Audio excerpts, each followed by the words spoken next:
Wherever you go, whatever you do, throw a little at it. Omax, Vest and Briefs. Trichy மாநகர் முழுவதும் நடைபாதைகளை ஆக்கிரமித்து செய்து கடைகள் அமைக்கப்பட்டதால் போக்குவரத்து நெரிசல் மற்றும் விபத்துகள் ஏற்படுவதாக புகார் எழுந்துள்ளது. இதுகுறித்து கள ஆய்வு நடத்தி விரிவான தகவல்களுடன் இணைகிறார் செய்தியாளர் தீபன். இந்த திருச்சி மாநகரில் ஆக்கிரமிப்பு செய்து கடைகள் அமைக்கப்பட்டதால் போக்குவரத்து நெரிசல் ஏற்பட்டுள்ளது. அங்கு மக்கள் என்ன மாதிரியான குறைகளை கூறுகிறார்கள்? அது குறித்து விரிவான தகவலை பகிருங்கள்.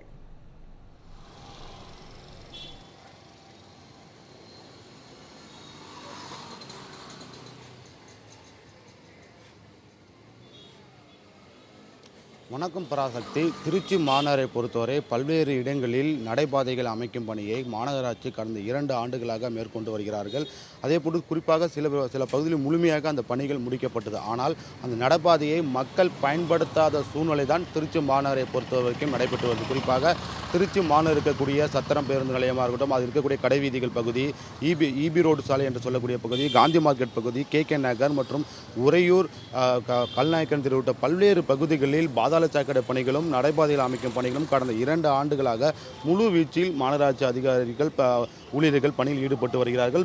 பல்வேறு பகுதியில் முழுமையாக அந்த நடைபாதை அமைக்கும் பணிகள் முடிவுற்றது. ஆனால் அந்த நடைபாதைகள் அமைக்கப்பட்டாலும் இதுவரை அந்த நடைபாதையை பொதுமக்கள் பயன்படுத்த முடியாத ஒரு சூழ்நிலை தான் நிலவி வருவதாக பொதுமக்கள் தரப்பில் ஒரு குற்றச்சாட்டாக முன்வைக்கப்படுகிறது. குறிப்பாக பொதுமக்கள் தெரிவிப்பது என்னவென்றால், திருச்சி மாநகராட்சியை பொறுத்தவரை மொத்தம் 65 வார்டுகள் உள்ளது. அந்த 65 வார்டுகளில் பல்வேறு வார்டுகளில் நடைபாதைகள் அமைக்கும் பணி முறையாக நடைபெற்று வந்தாலும் அந்த பாதையை மக்களால் பயன்படுத்த முடியவில்லை. குறிப்பாக காலை மற்றும் மாலை நேரங்களில் செல்லக்கூடிய அந்த பகுதியில் செல்லக்கூடிய மக்கள் சாலையில் தான் நடந்து செல்ல வேண்டிய ஒரு சூழ்நிலை இருக்கின்றன. குறிப்பாக அந்த நடைபாதையில் முழுவதுமாக ஆக்கிரமிப்பு செய்து கடைகள் அமைக்கப்படுவது, டிஃபன் கடைகள், காய்கறி கடைகள், பூக்கடைகள் போன்ற பல்வேறு கடைகள் அமைக்கப்படுவதால் பொதுமக்கள் அந்த நடைபாதையை பயன்படுத்த முடியாத ஒரு சூழ்நிலை தொடர்ந்து நிலவி வருகிறது. சாலை ஓரமாக வாகனங்களை இருசக்கர வாகனம் மற்றும் 4 சக்கர வாகனம், ஆட்டோ போன்ற வாகனங்களை நிறுத்துவதால் கடுமையான போக்குவரத்து நெரிசலிலும் பொதுமக்கள் தொடர்ந்து சந்தித்து வருகிறார்கள். இது குறித்து பலமுறை திருச்சி மாநகராட்சி அதிகாரிகளிடம் புகார் தெரிவித்தும் அதிகாரிகள் ஒரு மெத்தன போக்கில் செயல்பட்டு வருவதாக ஒரு குற்றச்சாட்டும் எழுந்துள்ளது. குறிப்பாக இருக்க வெஸ்லி ஸ்கூல் இருக்க சொல்லக்கூடிய மத்திய பேருந்து நிலையம் பகுதியில் இருக்கக்கூடிய சாலை ஓரமாக இருக்கக்கூடிய அனைத்து கடைகளிலுமே வாரத்துக்கு ஒரு முறை மாநகராட்சி அதிகாரிகள் அந்த கடைகளை அகற்றும் பணியில் தொடர்ந்து ஈடுபட்டு வருகிறார்கள். காலையில் அகற்றினாலும் இரவு நேரங்களில் மீண்டும் அதே இடத்தில் சாலைகளை ஆக்கிரமித்து கடைகள் போடக்கூடிய ஒரு சூழ்நிலை தான் இருக்கின்றன. அவற்றை ஒழுங்குமுறைப்படுத்த வேண்டும். தினந்தோறும் அந்த வெஸ்லி ஸ்கூல் சொல்லக்கூடிய அந்த மத்திய பேருந்து நிலையம் செல்லக்கூடிய அந்த சாலையில் காலையிலிருந்து இரவு வரை கடுமையான போக்குவரத்து நெரிசல் தொடர்ந்து ஏற்பட்டு வருகிறது. பள்ளி மற்றும் கல்லூரிக்கு செல்லக்கூடிய மாணவ மாணவிகள், சில நேரங்களில் இருசக்கரம் செல்லக்கூடிய பெண்கள் உட்பட அனைவருமே பல்வேறு இன்னலை சந்தித்து வருகிறார். குறிப்பாக விபத்துகள் சிக்கி காயம் ஏற்படுவது, உயிரிழப்பு ஏற்படுவது, கைகால் முறிவு ஏற்படுவது என்று போன்று தொடர்ந்து சம்பவங்கள் நடைபெற்று வருகிறது.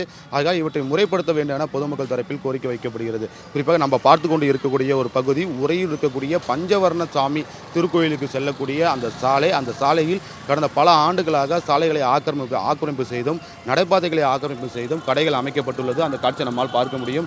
நடைபாதை முழுவதுமாக அந்த சிறிய தள்ளுவண்டி கடைகள், பெட்டி கடைகள், பல கடைகள், காய்கறி கடைகள் என பல்வேறு கடைகள் அமைக்கப்பட்டு பொதுமக்கள் அந்த நடைபாதையை பயன்படுத்த முடியாத ஒரு சூழ்நிலை தொடர்ந்து நிலவி வருகிறது.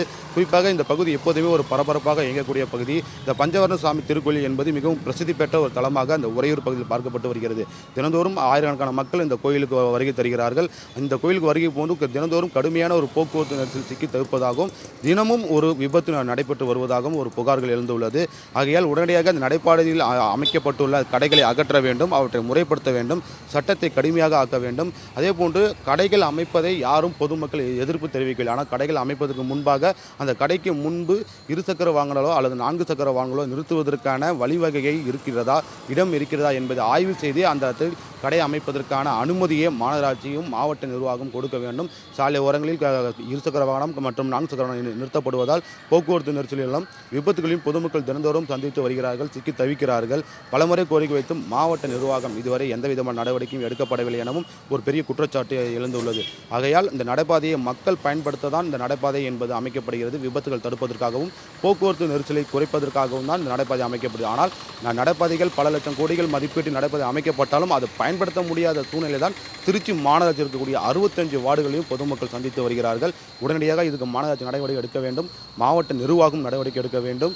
இந்த சாலை சாலையோரம் அமைக்கப்பட்டுள்ள அனைத்து கடைகளையும் அகற்றப்பட வேண்டும். முழுமையாக போக்குவரத்து நெரிசல் இல்லாமல் விபத்துகள் நடைபெறாமல் இருப்பதற்கு அதிகாரிகள் முழுவீச்சில் செயல்பட வேண்டும் என திருச்சி பொதுமக்கள் தரப்பில் கோரிக்கை வைக்கப்பட்டுள்ளது. கள நிலவரங்களை பகிர்ந்தமைக்கு நன்றி தீபன்.